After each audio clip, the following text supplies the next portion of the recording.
Welcome to the award-winning Saints Happy Hour podcast. Seriously, this podcast has won awards. American standards are dropping every day. The show features Ralph, the best host in the world, who can barely pronounce his own name, much less anyone else's. Marcus Marquez Callaway. Dave is that dude who loves taking bathroom breaks.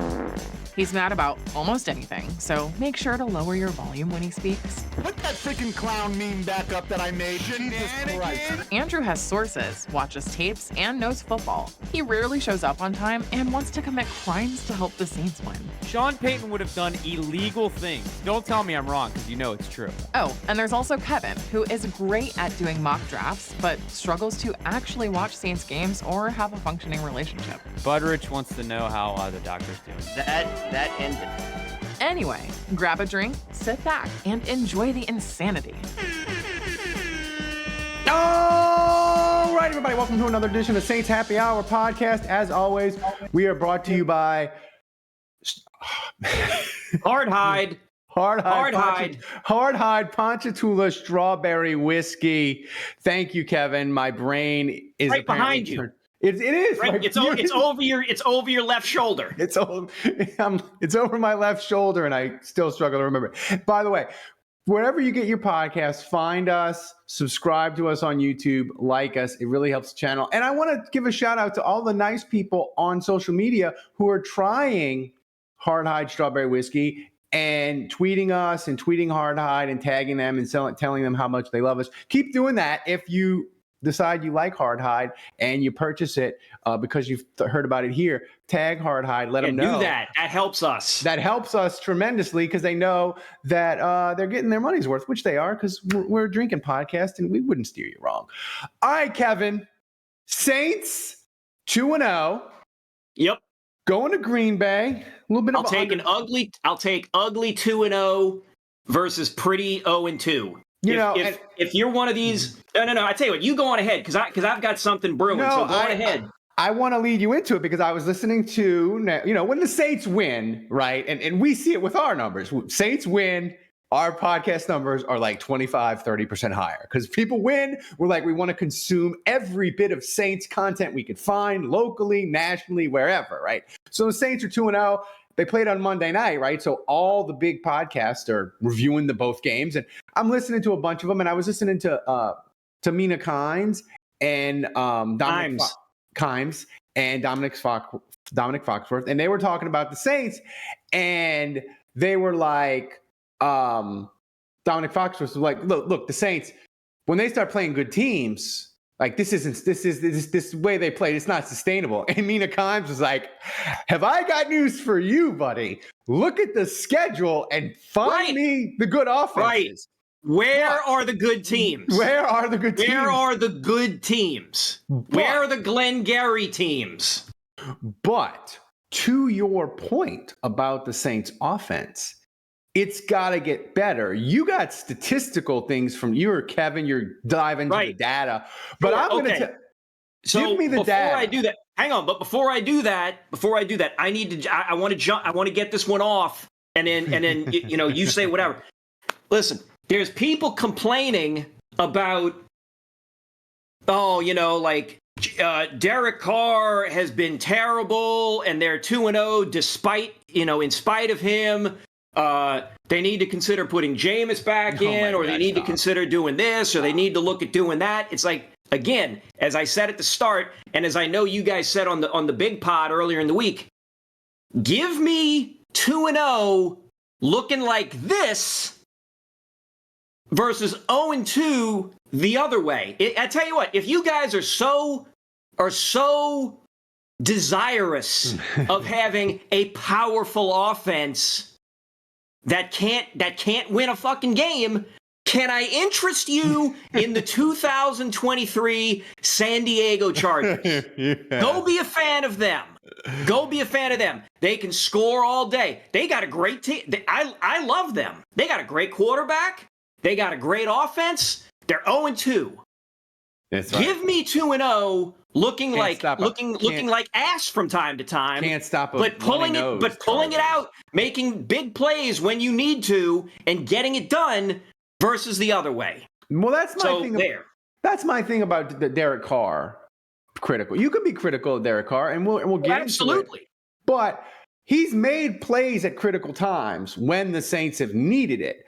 My thing with the Saints offense of the passing game, yeah, it's got to get better, and the run game and all that. You can get into that. My thing, just on a macro level, Ralph, watching the games, not breaking down the film, like, he cannot take this beating. Like, this is not, like, he's not going to hold up. Like, like, he's on pace to get sacked 68 times. Like, that ain't going to work, buddy.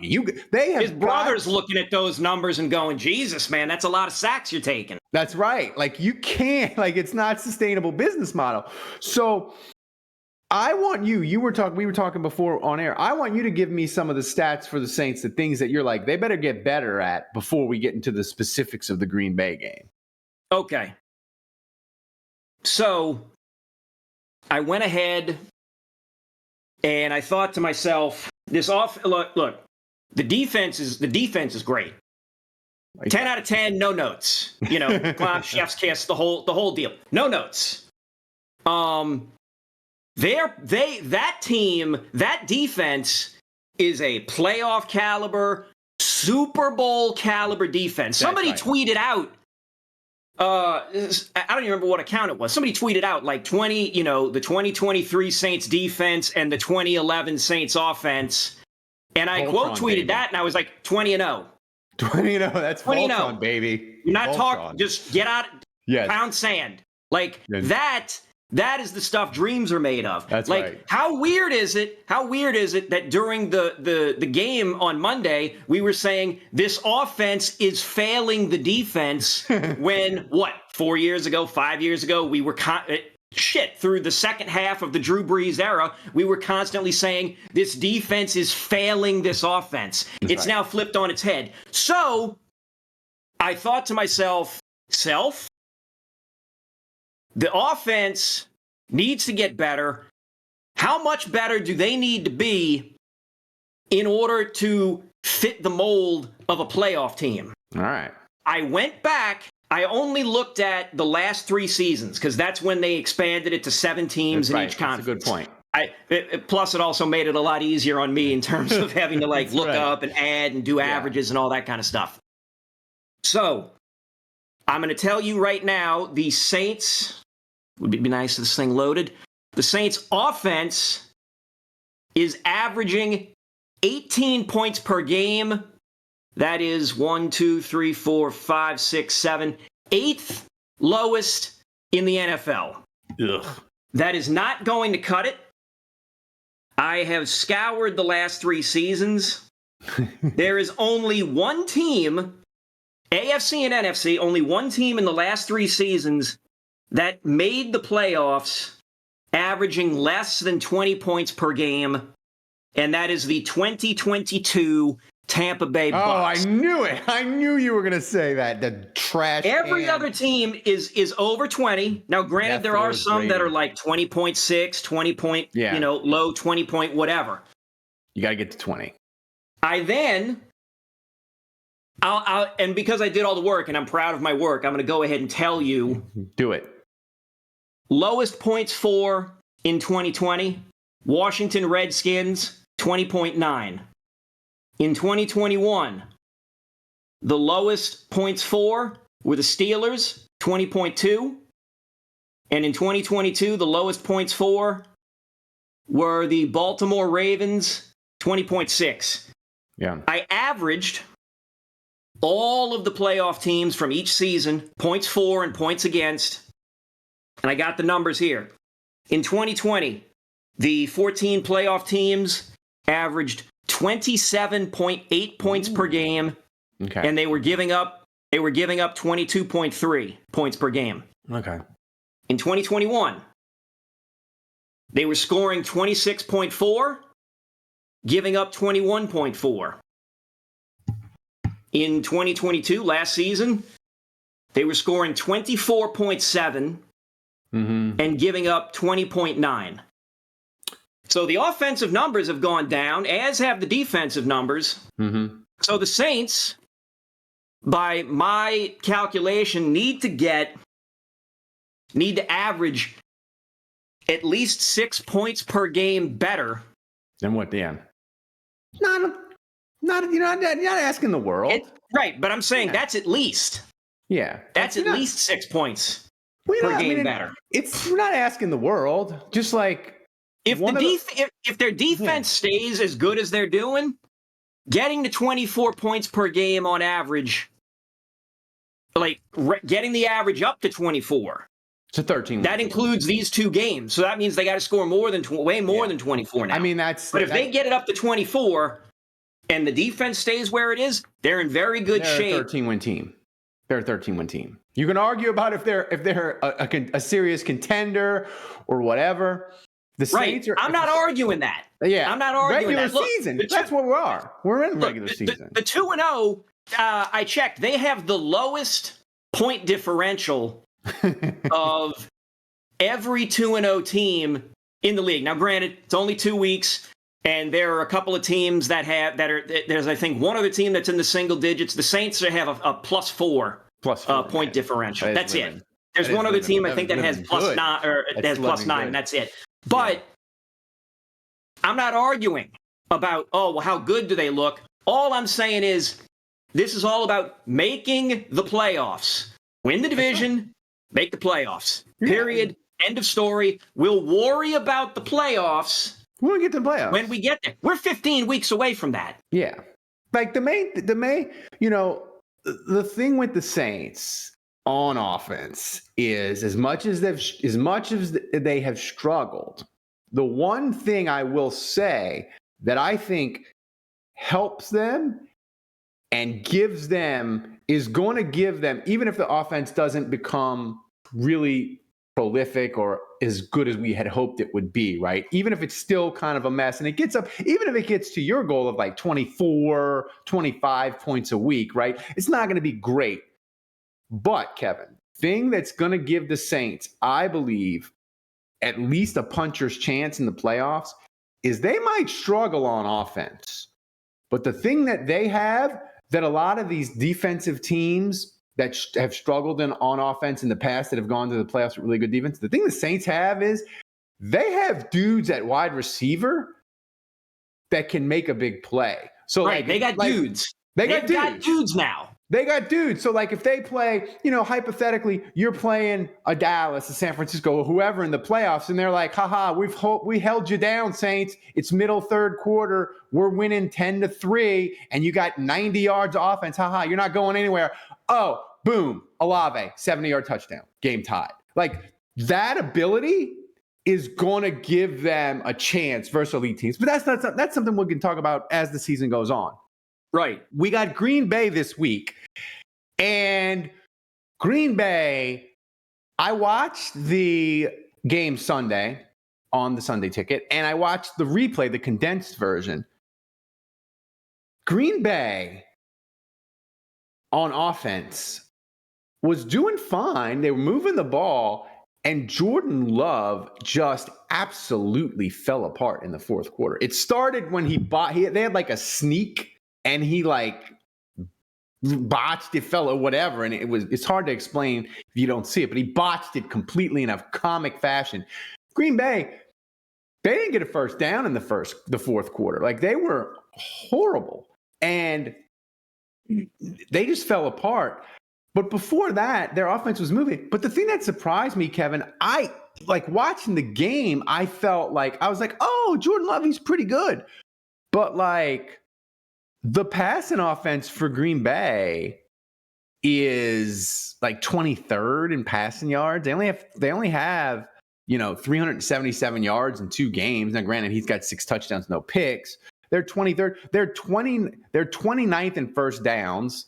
That's a function of when you play a game and you don't get a first down in the fourth quarter when you're leading by 2 touchdowns. That's the problem. But they're also 29th in passing attempts. Like, I know Atlanta gets a lot of credit or whatever for hiding Desmond Ridder in their 2-0 start. Green Bay is doing a pretty good job of hiding Jordan Love. It's just masked because you look at those 6 touchdowns, no interceptions, and you think, oh, he's playing great. But they're doing the 2020. He's playing above his what do you call it? Like playing above himself, or yeah, a little bit. I can't remember the damn sports cliche, but he's playing above himself. It's something like that. Green Bay is doing what Sean Payton was doing with Jameis in 2021, where the touchdown to interception ratio, awesome. Yeah, the red zone efficiency, off the charts. But like the Saints are like 30th in passing yards, 30th in attempts. Like they were hiding him, but what they asked him to do, he's being really, really efficient at, except in winning time in the fourth quarter. So, look, that's like I'll make a pro wrestling comparison here, since that is something that is part of my expertise. See a babyface? Yeah, he's certainly a babyface in Green Bay. The Saints are going to come in as the heels, but what I'm saying is, a coach is basically a promoter or a booker. You look at the talent you have, and your job is to put them in the best position to succeed. You accentuate the positive and you hide the negative.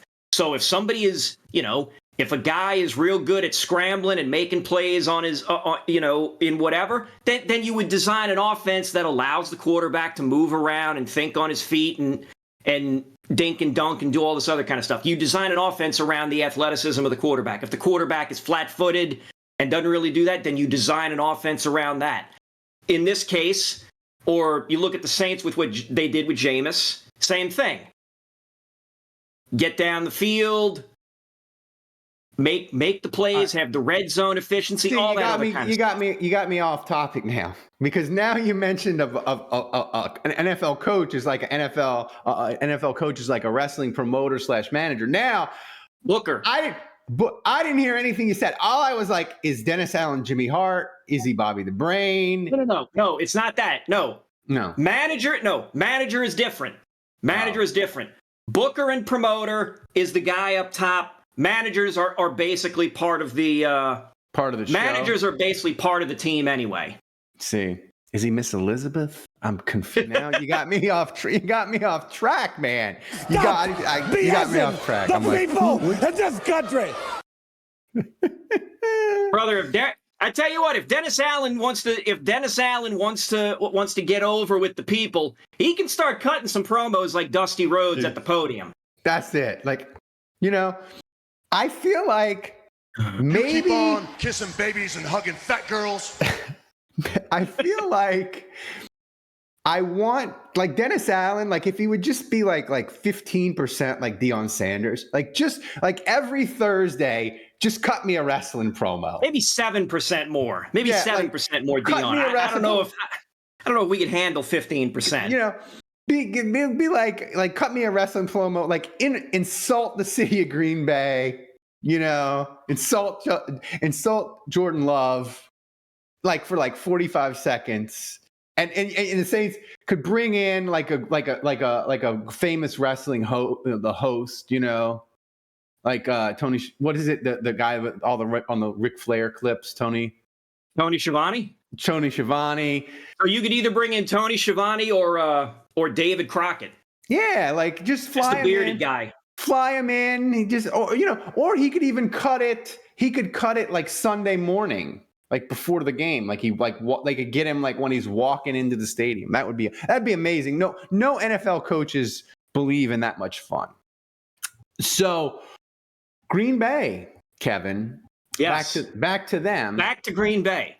This is why I feel really good about the Saints season. The injury health, knock on wood, has been good, except Marcus May got suspended. But we knew that was coming. We knew the Marcus May suspension was coming, and we'll get to that. We'll get to that in a little bit on defense.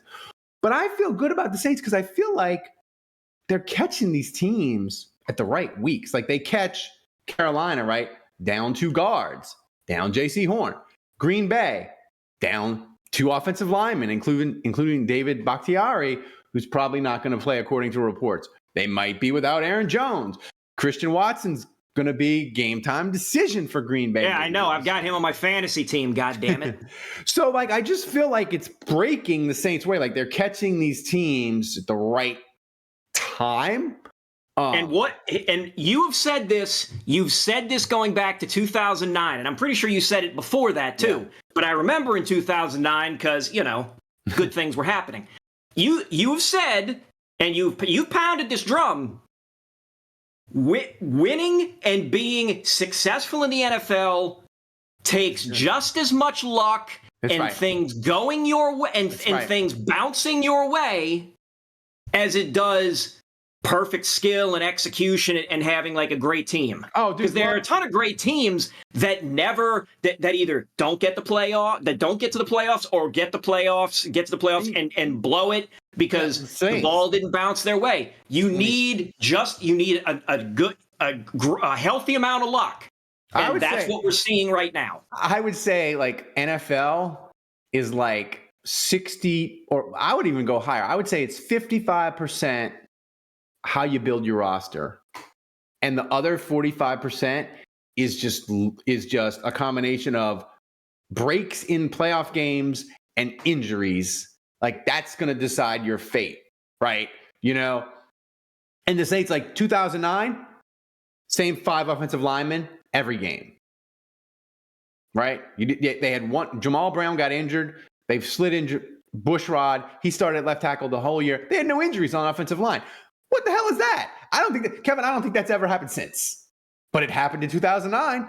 So it just matters. And it matters when you catch these teams, right? Because you might catch a team when they're devastated with injuries, where in like 4 or 5 weeks, they're a completely different looking opposition, right? Right. Green Bay, to me, is really interesting because the Saints have kind of Tony Jones, your UDFA son, I wish you would have been on the show Tuesday. You could have celebrated. He ran hard. He got in the end zone twice. But I felt like his running was mostly just him being, oh my God, I'm finally getting the ball. I'm getting in the freaking end zone, and him battling and running really hard. Like the holes for him weren't great. The running. It also helps that he's, like what, 5'7" or something. Like, hang on a second, I'm going to look up the height. So I tried getting the soundbite from. Oh Jesus, he's 5'11". Come on now, he ain't 5'11". That's like a pro. Listen, I'm going to take it back to pro wrestling again. Pro wrestlers routinely blow up their height. There are guys that are billed as 6 feet tall. They're actually 5'10". There are guys that are billed as 6'3", 6'4". They're really six feet taller. They're just 6'1". like Tinder. Yeah, exactly. Exactly. This guy ain't 5'11" because I was looking at those clips of him scoring, and I'm like, part of the reason he gets in is because he's so little. I tried sending that clip from the movie Rudy of Jon Favreau screaming, "He's so little!" to Tomas, but couldn't work because of the damn music playing in the background. But he's so little, and that's to his advantage. Maybe he's not Darren Sproles small, but he didn't look like a dump truck.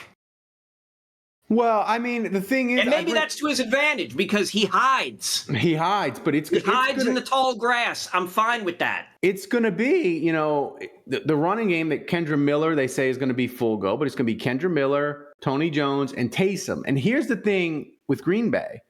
Green Bay, 30th against the run. Third worst.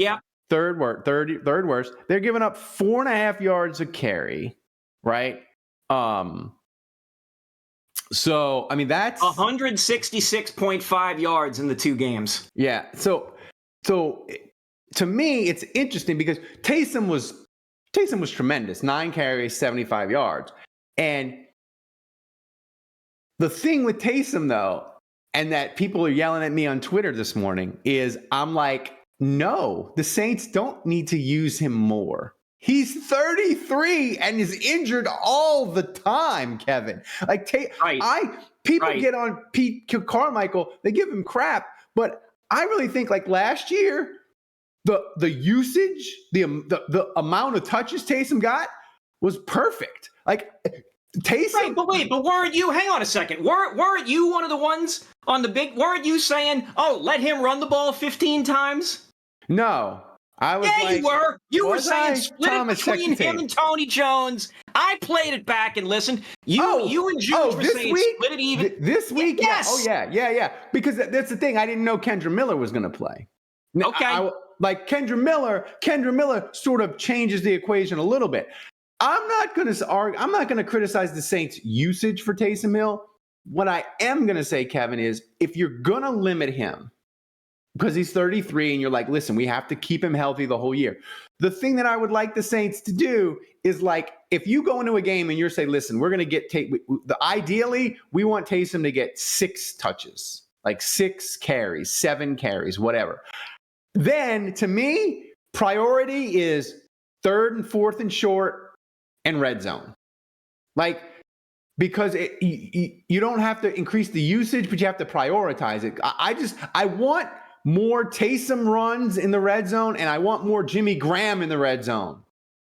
Like, can I get me some Jimmy Graham box out throws on the little corner route in the red zone? And I would love to see Juwan or Jimmy or Foster get some of them tight end things. The Saints offense in Green Bay, if they can't, they got to be able to run the ball. That's right. Like they should be able to easily hit 120, 130 yards. I mean, look, giving up 166 yards rushing, that's not going to sustain throughout the season. It just isn't. Teams aren't going to be able to get that much. And then there are going to be times where the run defense for the Packers actually will clamp down. Hopefully it won't be this week. But the Saints should easily be able to get 120, 130 on the ground. And you've got people who can do that. Tony Jones can get you something. Taysom should be the one that's getting you a lot, but maybe through breaking a couple of big plays. And Kendra Miller is going to have to step up and get 5-6 carries and hopefully get 40, 50 yards on those carries. Yeah, I mean, to your point, the Saints, I would hope that the Saints are getting like 120, 130 yards on like 25, 30 carries. You don't want the Saints to have rushing yards where you're like, oh, they got 130 yards, but 65 of it, 70 of it was one Taysom run, and the rest of the time, fine with that. Green Bay stuffed them in a locker. I'm fine with that. Listen, they can average they can be averaging 2.1 or 2.2. When we look at it at the end of the game, they were only averaging 2.1, 2.2 yards per run. Well, Teddy, Teddy got loose and broke one off for 24. Taysom got loose on one and broke it for 37. And Kendra made a couple of big first down runs. Like, I'm fine with that. I'm fine with that. It's going to be as long as they win. Yeah, the Green Bay has 5 sacks on defense. Their defense. They felt like I felt like Atlanta really shoved them around, and considering that that they were ahead by 2 scores and they still got shoved around that much. That to me, like. Atlanta was running the ball so good, even when they got down 2 scores, they're like, nah, we're not stopping. You can't stop anything, Green Bay. So it's going to be interesting. I'm going to give you a name to watch. You probably know him because of your draft research. Lucas Van Ness for the Packers. He is a guy. He's doing some interesting things. He's got 4 combined tackles. He's got 4 combined tackles and a sack. and 2 tackles for losses. So I'm gonna be interested to see where the Packers sort of moving him around. I was surprised in the game Monday that the Packers didn't just put a red target on Penning and just abuse him with all kinds of different stunts and guys standing over. They didn't do as much as I thought they would. Yeah. So it'll be interesting to see what Green Bay sort of cooks up on defense.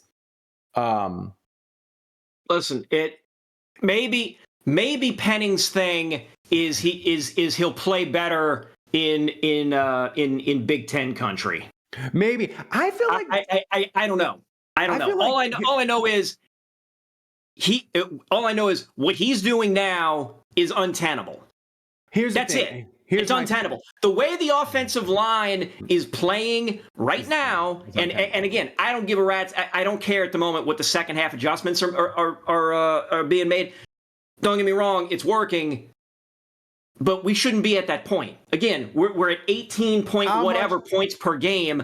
If this offensive line keeps playing like that, one, Carr's going to get hurt, but two, even if he doesn't get hurt, my ass is going to be doing mock drafts by November, and I'm going to be looking at, all right, what are my offensive line options? What are my guard options and tackle options? Because it's like Saints can't be trading down. They need to be getting offensive line help. That's the thing right now that's going to be holding them back. Yeah, I wonder. And I don't want to be talking about that in week 3. No, I don't want it. I wonder, like, how much more sort of bad offensive line, how many more bad games do the Saints get to have on offensive line before they start making changes? They struggled early in the year last year. So we'll see. We'll see how things go. Green Bay is a 1.5 point favorite in this game. And we'll see. Green Bay fans are very confident, but I mean, I guess if you go from Brett Favre to Aaron Rodgers and you've never really had any losing, you're still like very confident that you're going to just beat the Saints. You look. I mean, if I looked at the Saints Monday night and I had a half decent team, I would feel pretty good about it. And this is what I wanted to bring up, Kevin. My theory on the Saints defense is the Saints defense. They don't have those players like a Micah Parsons, right, for Dallas, where you watch Dallas play the Jets and the Giants, and you're just like, oh my God, they can't block him. He's just like Godzilla. He's just destroying the city. There's nothing to be done, and it's clear as day. With the Saints defense, it's more like they put you under anesthesia. Like I think if I was a fan, you probably watch it and you're like, God, we suck today. Why couldn't we just block? Why couldn't our guy get open? Like, the Saints defense doesn't overwhelm you in a way that sort of pops off the TV. So I could see why fans would think they should have beat the Saints and why the Saints, they're not that intimidating. I'm fine with that. You go right ahead and think that. I don't give a I don't care. I don't care. They are. Hang on. I'm gonna pull it up, and I'm gonna let's see points per game.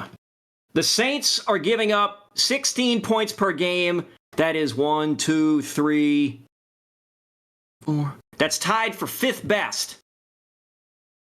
Tied for 5th best in the in the league. That's like that. They're doing better than the Baltimore Ravens right now on defense. Well.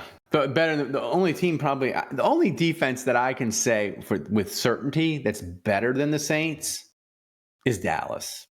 That's it. Guess how many points they're giving up per game? They're giving up like 5. It's ridiculous. 5, exactly 5. I mean, they play Browns defenses. So here are the teams that are ahead of them: Cowboys, the Browns, the Chiefs, the Niners, and they're tied with the Bills. I mean, the Cowboys got to play Daniel Jones in the rain and Zach Wilson, the MILF hunter. The Saints get to play Daniel Jones too, okay? So they do. MILF hunt.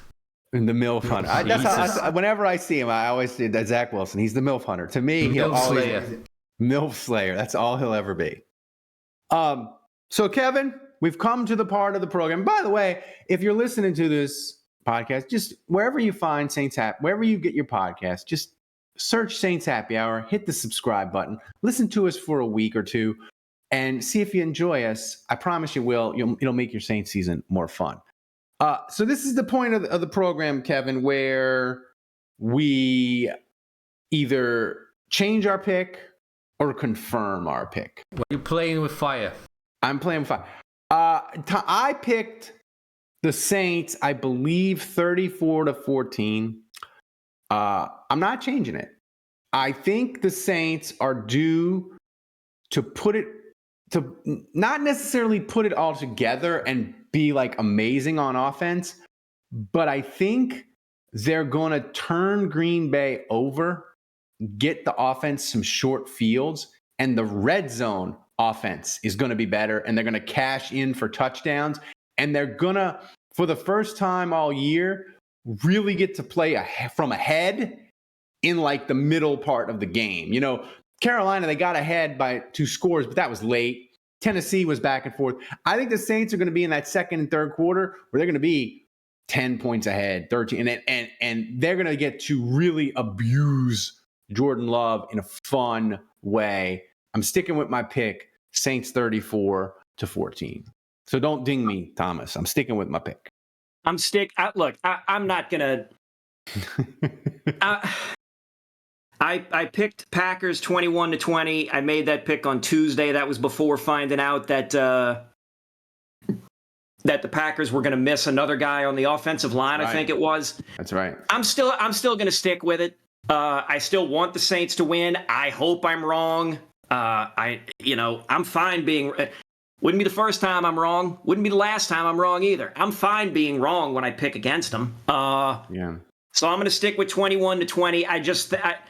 In my head, I'm looking at it like the home team is always like getting the 3 points in gambling parlance. I can see the Saints making it close and the Packers, just because they're at home, having 1 or 2 things go their way, and that would put them ahead. Elgton Jenkins is the guard. He's the one that is likely to miss the game. Bakhtiari is questionable. Watson was apparently on the practice field yesterday. He didn't do much during the media viewing window, so you don't know. Hop on the bike.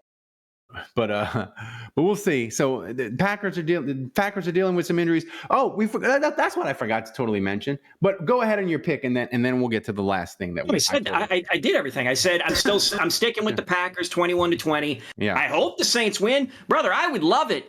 I would love it if the Saints, if we're coming back on Sunday afternoon, and it's like, oh my God, Jordan Love got sacked 4 times. He threw 2 picks at home, and Lattimore had a pick 6, and the Saints offense ran roughshod, and they ran the ball for 200 yards or something. I would love that. I mean, listen, the Saints just don't think it's happening. Oh, Ralph's pants just got tighter.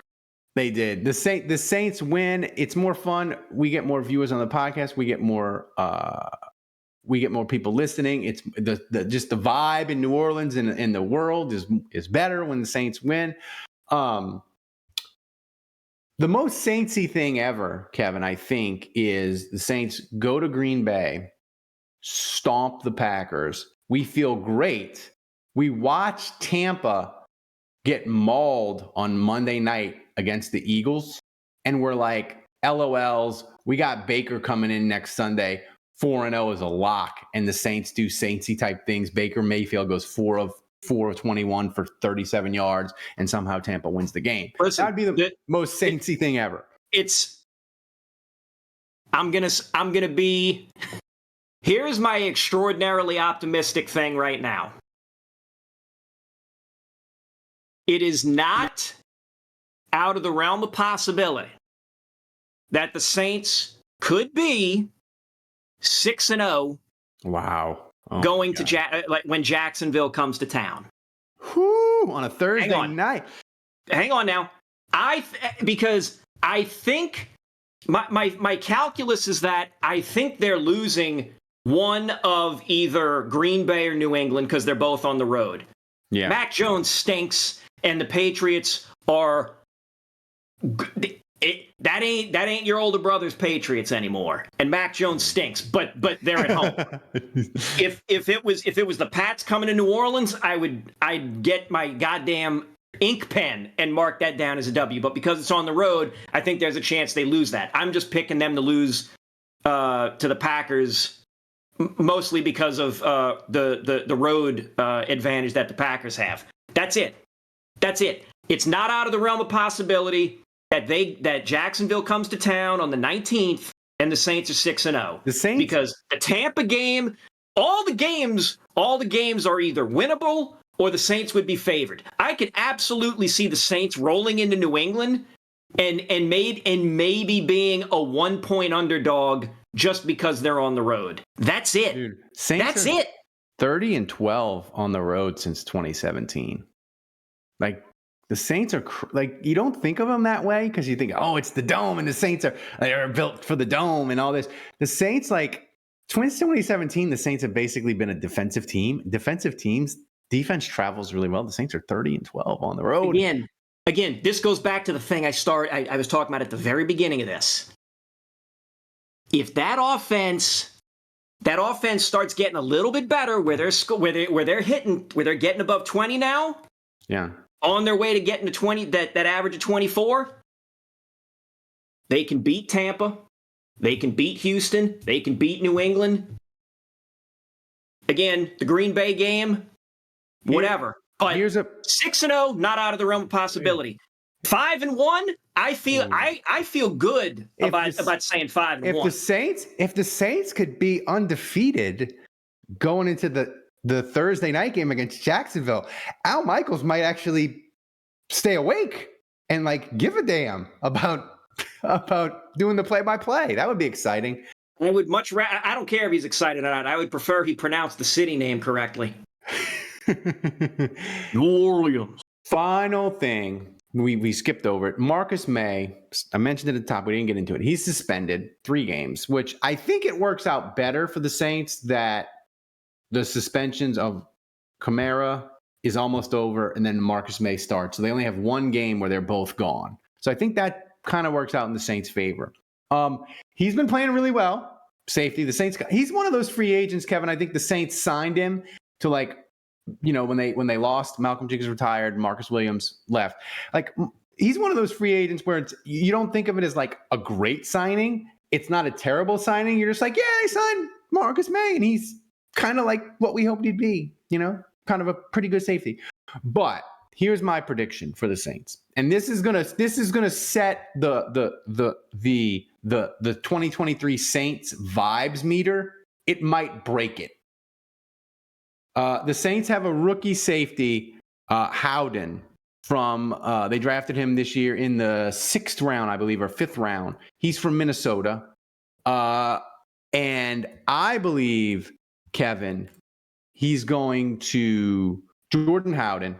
I believe that he's going to play and he's going to have a pick 6 against Jordan Love. And it's going to make us go bananas. And it's just everything's going to come up Millhouse for the Saints. That's my prediction. He's drafted in the 5th round, pick 146, Jordan Howden. He played at Minnesota. That's my fun prediction. I'm feeling good. I'm feeling my oats, Kevin. I'm being ridiculous. I'm picking a rookie to get a pick 6. All right. So, guys, thanks for joining us. Thanks, Kevin, for joining us. We got Thomas running the show back in Poland. I don't even know what time it is. Thomas, quick question. Have you started to get back on the right sleep schedule? Because we worked you really hard on Sunday. We worked you really hard on Monday for the game and for the post-game show on Tuesday. We worked you really hard. Have you been getting to catch up on sleep? Get the timestamp on that one. Jesus Christ. Yeah, I'm on the right schedule, man. Don't worry about it. All right. So, guys, thanks for joining us. Until next time, the bar is closed.